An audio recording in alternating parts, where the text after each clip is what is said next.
मी सन्माननीय परिणयजी फुक्के यांना विनंती करतो की त्यांनी त्यांचा विषय मांडण्यास सुरुवात करावी. महोदय, मी नियम 260 अन्वय माझा काही विषय मांडतो. सर्वप्रथम मी महायुती सरकारचे मनापूर्वक अभिनंदन करतो, कारण हे महायुती सरकार ज्यावेळेसपासून या महाराष्ट्रामध्ये स्थापन झालं आणि ज्यावेळेसपासून आमची सरकार इथे आली त्यावेळेसपासून शेतकरी असणार किंवा तरुण असणार, विद्यार्थी असणार, महिला असणार, उद्योजक असणार, व्यावसायिक असणार, मध्यमवर्गीय असणार, या महाराष्ट्रातील वंचित असणार आणि सर्वसामान्य नागरिकाच्या हिताला या शासनामध्ये त्यांच्या मूलभूत सुविधा आणि त्यांच्या मूलभूत गरजांना प्राधान्य देत काम करणं सुरू केलेलं आहे. माननीय पंतप्रधान नरेंद्रजी मोदी यांच्या स्वप्नातील भारत घडवण्याच्या दिशेने माननीय मुख्यमंत्री देवेंद्रजी फडणवीस साहेब यांच्या नेतृत्वात महायुती सरकारचा विकासासंदर्भात 2025-2026चा ऐतिहासिक विकासमुख आणि सर्वसमावेशक अर्थसंकल्प सादर झालेला आहे. आणि या अर्थसंकल्पामध्ये या महाराष्ट्रातील बेरोजगारी दूर करण्याकरता अनेक पावलं त्यांनी उचललेलं आहे आणि या महाराष्ट्रातील बेरोजगारी दूर करण्याकरता हे सरकार प्रयत्नशील आहे. या माध्यमातून निश्चितच मी माननीय मुख्यमंत्री देवेंद्रजी फडणवीस साहेब, माननीय उपमुख्यमंत्री एकनाथ शिंदे साहेब, माननीय उपमुख्यमंत्री अजितदादा पवार यांचा मी अभिनंदन करतो. या तिन्ही नेत्यांना विरोधक 3 चाकी ऑटो रिक्षा म्हणतात, पण मी या तिन्ही नेत्यांना 3 चाकी ऑटो रिक्षा नाही तर 3 चाकीचं जेट विमान म्हणतो. कारण ज्या प्रकारे जेट विमान टेक ऑफ करतं आणि ज्या प्रकारे एक उंच भरारी ते जेट विमान आकाशात घेतं, त्याच प्रकारे या महाराष्ट्राचा विकासाला, या महाराष्ट्राला प्रथम क्रमांकाचा राज्य करण्याकरता या महाराष्ट्राने टेक ऑफ घेतलेला आहे. आणि निश्चितच या संदर्भात महाराष्ट्र उच्चांक गाठणार आहे. या देशातच नाही तर एशिया खंडातलं नंबर 1चं राज्य होण्यास महाराष्ट्र सुसज्ज झालेला आहे. आणि या तिघांच्या नेतृत्वात निश्चितच आम्ही लवकरात लवकर हे ध्येय आम्ही गाठणार आहे. मी महाराष्ट्रातील संपूर्ण 9,70,00,000 मतदारांचा आभार मानतो की त्यांनी मोठ्या मताधिक्याने आम्हाला निवडून दिलं. 288 पैकी 237 आमदार आमचे निवडून आले आणि मोठ्या मतधिक्याने आणि मोठ्या रेकॉर्ड मार्जिनने आणि ना भूतो ना भविष्यती असं यश यावेळेस या मतदारांमुळे आम्हाला मिळालेलं आहे.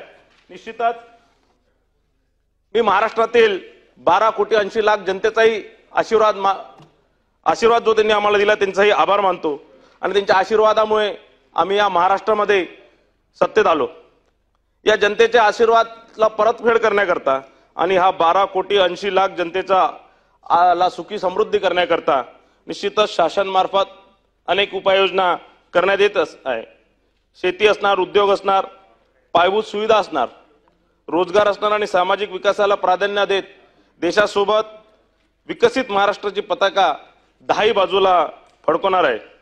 माझ्या शेतकरी बांधवांना प्राधान्य देत शेती करण्यासाठी जे पूरक व्यवसाय आहे किंवा शेतकऱ्यांना जो अतिवृष्टी दुष्काळामध्ये जो नुकसान होतं त्याला नुकसान भरपाई करण्यासाठी असो किंवा सिंचनाची सोय उपलब्ध करण्यासाठी असो, याच्यासाठी जवळपास 36,000 कोटीची तरतूद या अर्थसंकल्पात झालेली. या वर्षात जवळपास शेतकऱ्यांना समृद्ध करण्याकरता, सुखी करण्याकरता 36,000 कोटी रुपयाची तरतूद केलेली आहे. कृषी विभागाला 9,710 कोटी रुपयाची, पशुसंवर्धन, दुग्ध व्यवसाय, मत्स्य व्यवसाय विकासाला 635 कोटी रुपयाची अर्थसंकल्पात तरतूद केलेली आहे. मी मागील माझ्या राज्यपालांच्या अभिभाषणात विनंती केली होती की भंडारा आणि गोंदिया जिल्ह्यात मोठ्या प्रमाणात तलाव आहे. जवळपास 4,400 तलाव, मामा तलाव आमच्या जिल्ह्यांमध्ये आहे आणि इथे मोठ्या प्रमाणात धरणं सुद्धा आहे. तर या तलावांमधला गाळ काढण्याकरता आणि या धरणांमधला गाळ काढण्याकरता गाळमुक्त धरण योजना आमच्या भागात प्रभावीपणे राबवल्या गेली पाहिजे. मोठ्या प्रमाणात आमच्याकडे धानाची शेती होते, भाजीपाल्याची शेती होते आणि ह्या सगळ्या शेतींना मोठ्या प्रमाणात पाणी ची आवश्यकता भासते आणि म्हणून इथे कुठेतरी हा साठा वाढवला पाहिजे. कारण महाराष्ट्रात जर सगळ्यात जास्त तलाव असणार तर आमच्या जिल्ह्यात आहे. कारण ब्रिटिश कालीनपासून आमच्या भागात जो कोळी समाज आहे त्यांनी स्वतःहून हे सगळे तलाव खोदून त्या भागातील शेतकऱ्यांना अनेक वर्षाची त्यांची पाण्याची सोय उपलब्ध करून दिली. निश्चितच या विभागाकरता मृद जलसंधारण करता 4,000 कोटी रुपये मिळालेल्या 4,000 कोटी मधले जर निम्मे जवळपास 500 ते 1,000 कोटी जर आमच्या भागात जर देण्यात आले तर मोठ्या प्रमाणात या तलाव आणि धरणाचं गाळ मुक्त होणार आहे. ग्रीन एनर्जी व इथेनॉल उत्पादन मंत्री महोदय 2 मिनिटं थांबून झालं. आपण इथेनॉल उत्पादनासाठी आपण यावर्षी 121 कोटी लिटरचे उद्दिष्ट ठेवण्यात आलेलं आहे. या उद्दिष्टापर्यंत पोहोचणं फार सोपं आहे, पण याच्याकरता काहीतरी इन्सेंटिव्ह स्कीम्स आपल्याला सुरू करायला लागणार. ज्याप्रमाणे मध्य प्रदेश आणि राजस्थानमध्ये प्रति लिटर प्रोत्साहन 1.5 रुपये लिटर देण्यात येत आहे, त्याच प्रकारे महाराष्ट्राने या अनुदान दिलं गेलं पाहिजे. आणि भंडारा जिल्हा असणार, गोंदिया जिल्हा, चंद्रपूर किंवा पूर्व विदर्भातील जो धान उत्पादक जिल्हा आहे, कारण या सगळ्या इथेनॉलला लागणारा तांदूळ मोठ्या प्रमाणात लागतो, याचा रॉ मटेरियल तांदूळ आहे, मका आहे, तर या धाना आणि मकावरती प्रक्रिया करून हे इथेनॉल तयार केलं जातं. याला लागणारा जो पाणी आहे तो आमच्या इथे मुबलक उपलब्ध आहे. तर निश्चितच याला भंडारा आणि गोंदिया जिल्ह्याला एक इथेनॉलसाठी किंवा पूर्व विदर्भाला इथेनॉलसाठी आणखीनही जास्त इन्सेंटिव्ह स्कीम्स लागू झाले पाहिजे, जेणेकरून इथे इथेनॉलचे मोठे मोठे उद्योग येतील आणि त्या माध्यमातून मोठ्या प्रमाणात रोजगार सुद्धा निर्माण होणार. आमच्या भागामध्ये अनेक वर्षापासून भेल प्रकल्प प्रलंबित आहे. 2013-14 मध्ये भेल प्रकल्पाला 500 एकर जागा देण्यात आली होती, पण मागील 10 वर्षापासून कोणताही उद्योग तिथे सुरू करण्यात आला नाही. आणि म्हणून मोठ्या प्रमाणात ज्या शेतकऱ्यांच्या जमिनी याच्यात गेल्या त्यांनी आपल्या जमिनी या प्रकल्पाला दिले. त्यांना हे वाटलं होतं की त्यांच्या घरच्या युवकांना बेरोजगारांना रोजगार मिळणार, पण कुठेही असं झालं नाही. आणि निश्चितच या भेल कारखान्यापासून या भेलच्या ही जागा परत MIDCने आपल्याकडे हस्तांतरित करून घेतली पाहिजे आणि तिथे एक नवीन फूड प्रोसेसिंग युनिटचा SEZ तिथे सुरू करण्यात आला पाहिजे, जेणेकरून या जिल्ह्यात होणारं धान असणार, मका असणार, भाजीपाला असणार, फळं असणार किंवा आमच्या जिल्ह्यामध्ये मोठ्या प्रमाणात दुधाचं उत्पादन होतं त्याच्यावर प्रक्रिया करणारे फूड प्रोसेसिंग युनिट या माध्यमातून इथे सुरू झाले पाहिजे. निश्चितच आपलं सरकार या रोजगार देण्याकरता आणि आमच्या जिल्ह्यांमध्ये रोजगार देण्याकरता कटिबद्ध आहे आणि हे काम राज्य शासन मजबूतीने करणार ही मी अपेक्षा करतो. शेती व कृषी क्षेत्रामध्ये अभूतपूर्व निर्णय आपल्या राज्य शासनाने घेतले आहे. नानाजी देशमुख कृषी संजीवनी प्रकल्प असणार, त्या प्रकल्पाचा दुसरा टप्पा 21 जिल्ह्यातील 7,201 गावांमध्ये राबविण्यात येणार असून त्यासाठी 351 कोटी 42 लाख रुपयाची नियतव्यय या अर्थसंकल्पात केलेले होते. शेतीमधील कृत्रिम बुद्धिमत्ता AI तंत्रज्ञानाचा वापर करण्याकरिता महत्वपूर्ण निर्णय घेण्यात आलेला आहे. पहिल्या टप्प्यात 50,000 शेतकऱ्यांना 1 लाख एकर क्षेत्राचा फायदा यामध्ये होणार आहे आणि निश्चितच यासाठी या अर्थसंकल्पामध्ये किंवा आपल्या शासनाने विचार केलेला आहे. 2014 ते 2019 मध्ये ज्यावेळेस माननीय देवेंद्रजी फडणवीस साहेब मुख्यमंत्री होते त्यावेळेस त्यांनी जलयुक्त शिवारची सुरुवात केली आणि मोठ्या प्रमाणात या जलयुक्त शिवारच्या माध्यमातून आपल्या महाराष्ट्रातील शेतकऱ्यांना पाणी देण्याचं काम करण्यात आले. मोठ्या प्रमाणात नदी नाल्या साफ करण्यात आले, गाळमुक्त करण्यात आले आणि त्या माध्यमातून निश्चितच जे ग्राउंड वॉटर लेवलही वाढवण्यात आला आणि त्यामध्ये मोठ्या प्रमाणात शेतकऱ्यांना पाणी उपलब्ध झालं. जवळपास आता परत जलयुक्त शिवार अभियान 2 अंतर्गत 5,081 गावांमध्ये 1,48,888 कामे हाती घेण्यात आलेले असून त्याकरता जवळपास 4,227 कोटी रुपये खर्च करण्यात येणार आहे. मुख्यमंत्री बळीराज मोफत वीज योजनेअंतर्गत मागे 40,000 कोटी रुपयाचे या शेतकऱ्यांचे वीज बिल माफ केले होते आणि या योजनेअंतर्गत जवळपास 7.5 हॉर्स पॉवर पर्यंत 45 लाख कृषी पंपांना मोफत वीज देण्याचा ऐतिहासिक निर्णय यावेळेस घेण्यात आलेला आहे.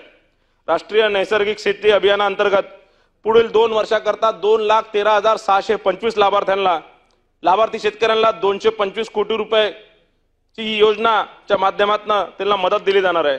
बळीराज शेतकी व पांदन रस्ते योजनेअंतर्गत जो अनेक वर्षापासून जी समस्या होती की शेत्या ज्या अनेक वर्षापूर्वी 50-50, 100-100 एकर एका कुटुंबाकडे होता, कालांतराने पिढीने पिढी त्याचे हिस्से वाटप झाल्यानंतर त्याचे तुकडे पडले आणि आज 2 आणि 5 एकराचे अल्पभूधारक शेतकरी आपल्या महाराष्ट्रामध्ये आहे. आणि त्यांच्या शेतीमध्ये जाण्याकरता किंवा त्यांचा शेतमाल बाहेर काढण्याकरता कोणतेही रस्ते उपलब्ध होते, त्याकरता अनेक भांडणं होत होते.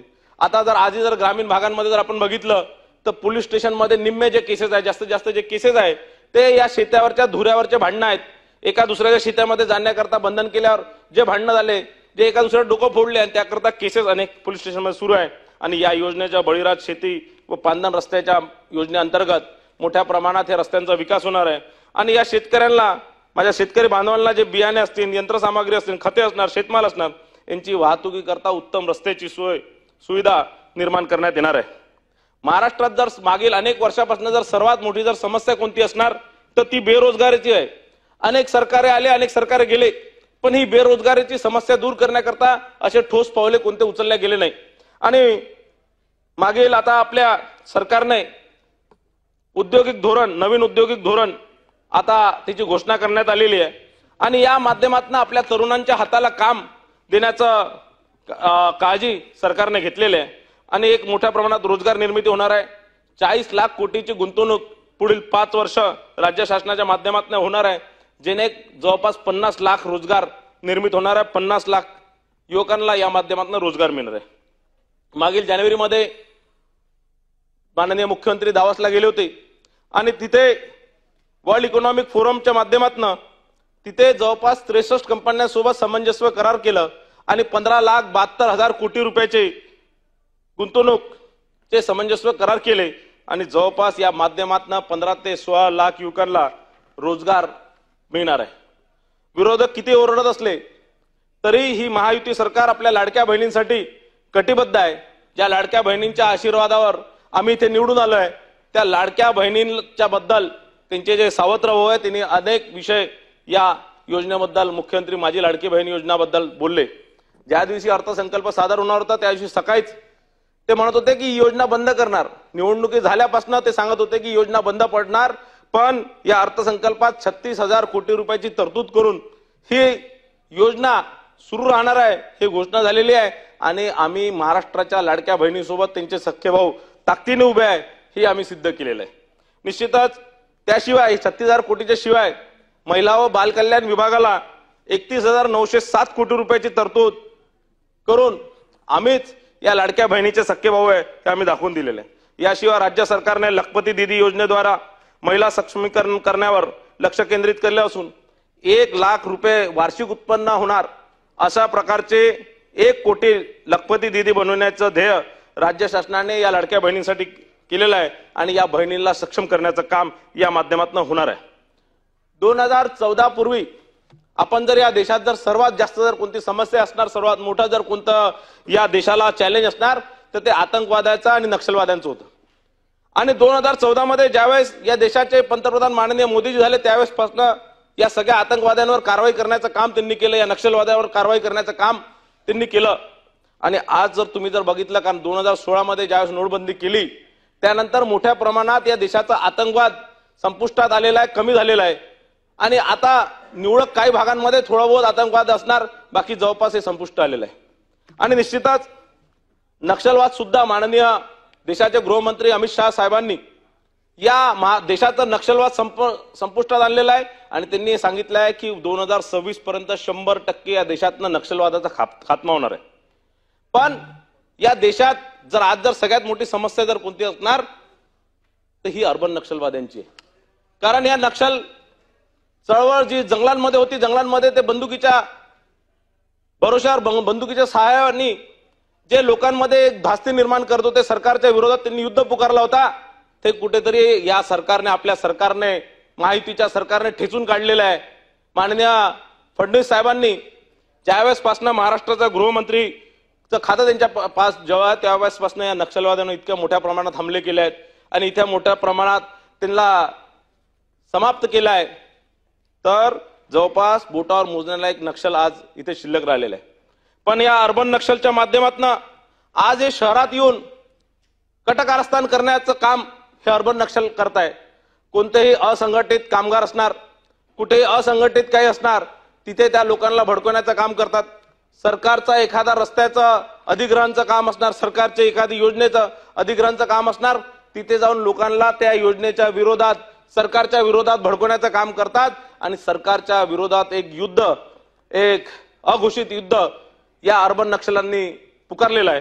कुठेतरी या आणि काल परवाच नागपूरमध्ये सुद्धा जी घटना झाली, जी मोठ्या प्रमाणात ते मुस्लिम बांधवांना भडकवण्याचं काम जे केलं, त्या या सगळ्या षडयंत्रामध्ये मागे कुठेतरी छुपे हे अर्बन नक्षलच आहे, हा माझा आरोप आहे.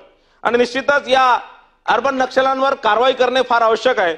आणि म्हणून जे आता मागच्या अधिवेशनामध्ये महाराष्ट्र शहरी नक्षलवाद विरोधी कायदा, Maharashtra special public security act 2024 याची सभागृहावर सादर झाली, हा कायदा लवकरात लवकर अंमलात आणून, हा कायदा तयार करून लवकरात लवकर अंमलात आणून या कुठेतरी हे जे सगळे एनजीओज आहे हे कुठेतरी आता ठेसले पाहिजे. कारण सगळ्यात जास्त या अर्बन नक्षल एनजीओज जर कुठे असणार पूर्ण देशभरात, तर या सगळ्या महाराष्ट्रामध्ये, आणि कुठेतरी या एनजीओजला आता ठेसून कुठेतरी या अर्बन नक्षललाही संपुष्ट आणण्यात आलं पाहिजे. आणि यापूर्वी काळात गडचिरोलीमध्ये मोठ्या प्रमाणात नक्षलवाद असल्यामुळे तिथे कोणताही उद्योग होऊ शकला नाही. मोठ्या प्रमाणात तिथे आयरन ओरच्या खाणी होत्या, लोहाच्या खाणी होत्या, त्याला कोणी हात लावू शकलं नाही. पण आज तिथे हजारो हेक्टरची लोकहान सुरू झालेली आहे आणि त्या माध्यमातून त्या भागात मोठ्या प्रमाणात रोजगार आता निर्मिती होणार आहे. अशा प्रकारचे जवळपास 10,000 एकरची तिथे लोकहानी आहे, तेही लवकरात लवकर सुरू झाले पाहिजे. आज एका या लॉयड स्टीलच्या लोकहानीमधनं जवळपास वर्षाला 5,000 कोटी रुपयाचं उत्पन्न राज्य शासनाला होत असतं. आणि जर समजा या प्रकारचे 10 माईन जर सुरू झाले तर एकट्या गडचिरोली जिल्ह्यातनं वर्षाला 50,000 कोटीचं उत्पन्न राज्य शासनाला होणार. हे जे विरोधक ओरडतात ना, सरकारकडे पैसे नाही, राज्याकडे पैसे नाही, तर कुणाकडेही आणि कर्ज आपण घेत असतो.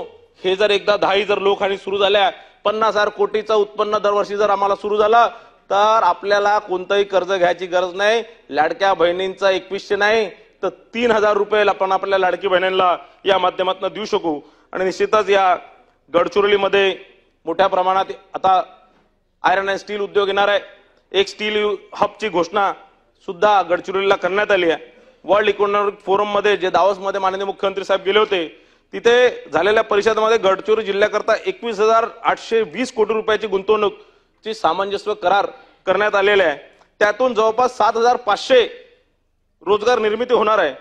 आणि या माध्यमातून विरोधी पक्ष नेत्यांच्या भाषणामध्ये ते म्हणत होते की गडचिरोलीमध्ये आदिवासी बांधवांना कुठेही त्या रोजगार मिळत नाही आहे, त्या भागातील स्थानिक आदिवासी बांधवांना रोजगार मिळत नाही आहे.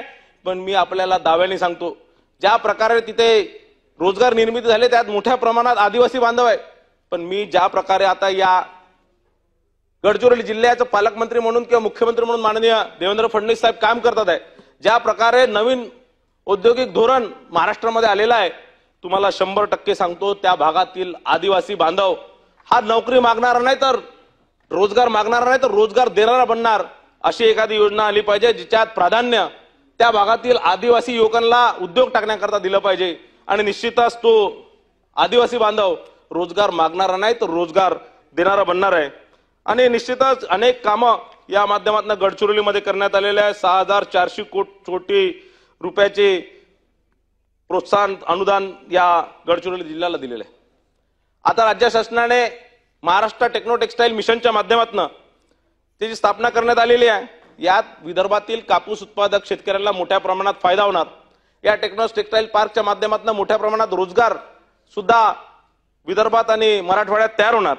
आणि निश्चितच आधी महाराष्ट्रामध्ये मोठ्या प्रमाणात टेक्सटाईल उद्योग होते, विदर्भातही मोठ्या प्रमाणात टेक्सटाईल उद्योग होतं. पण कालांतराने काही लेबरच्या अडचणीमुळे, काही बाकी अडचणीमुळे या सगळे हे जे सगळे टेक्सटाईल आहेत हे कुठेतरी संपुष्टात आले. पण आज लेबर लॉज मध्येही मोठ्या प्रमाणात बदल आणणे अनिवार्य आहे. या कायद्यामध्ये जर बदल आणला आणि हे जर सगळे कारण मोठ्या युनियनबाजीमुळे, लेबरांच्या आंदोलनामुळे मोठ्या प्रमाणात उद्योग आपल्या राज्यातनं इतर राज्यांमध्ये जात आहे. आणि जर ह्या जर एक चांगला जर कायदा किंवा कायद्यामध्ये जर आचारसंहिता किंवा एक संहिता जर आणली, कोड आणलं आणि त्यामध्ये या लेबरलाही न्याय देण्याचं काम आणि कुठेतरी ती उद्योग बंधने झाला पाहिजे, याचंही जर लक्ष जर राज्य शासनाने दिलं तर मोठ्या प्रमाणात उद्योग या टेक्सटाईल क्षेत्रात सुद्धा आपल्या इथे येणार. आणि या माध्यमातून आता केंद्र सरकारच्या एनसीएलटीच्या माध्यमातून अनेक जे उद्योग जे इन्सॉल्वंट झालेले आहे, बँकरप्ट झालेले आहे, त्यांचं रिस्ट्रक्चर करून ते पुनर्जीवित करण्याचं काम हे नॅशनल कंपनी लॉ ट्रिब्युनलच्या माध्यमातून करण्यात येत आहे. आणि एकदा हे जर सुरू झाले तर मोठ्या प्रमाणात रोजगार सुद्धा निर्मिती होणार.